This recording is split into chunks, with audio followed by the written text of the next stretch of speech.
অন্তর্বর্তীকালীন সরকারের প্রধান উপদেষ্টা ডক্টর মোহাম্মদ ইউনূসের আমন্ত্রণে তার সরকারি বাসভবন যমুনায় প্রথম দিনে সংস্কার নিয়ে সংলাপে অংশ নিতে যান বিএনপি, জামাতে ইসলামী, গণতন্ত্র মঞ্চ, বাম গণতান্ত্রিক জোট, হেফাজতে ইসলাম, ইসলামী আন্দোলন ও এবি পার্টির শীর্ষ নেতারা। সংলাপ শেষে বিএনপির মহাসচিব মির্জা ফখরুল ইসলাম আলমগীর বলেন, সুষ্ঠু নির্বাচনের লক্ষ্যে জনগণের আশা আকাঙ্ক্ষার কথা প্রধান উপদেষ্টাকে জানানো হয়েছে। নির্বাচন কমিশনার নিয়োগ আইন স্থগিত করে প্রধান রাজনৈতিক দলসমূহ ঐক্যমতের ভিত্তিতে অনতিবিলম্বে নির্বাচন কমিশন গঠন করতে হবে এবং আমরা একটা রোড ম্যাপ দিতে বলেছি।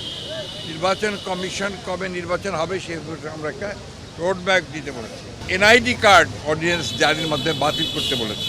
বিতর্কিত কোনো ব্যক্তি যেন কখনো নির্বাচন সংস্কার কমিটিতে না যায় সেই কথা আমরা বলেছি।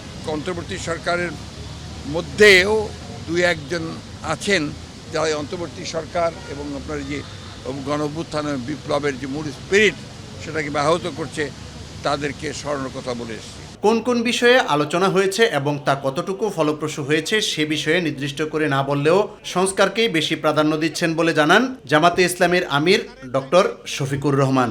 নির্দলীয় অন্তর্বর্তীকালীন সরকার তারা দেশ শাসনের জন্য আসেননি, দেশ শাসনের সুস্থ পথ বিনির্মাণের জন্য তারা এসেছেন। একটা রোডম্যাপ হবে সংস্কারের, আর একটা রোডম্যাপ হবে নির্বাচনের। সংস্কারটা সফল হলেই নির্বাচনটা সফল হবে।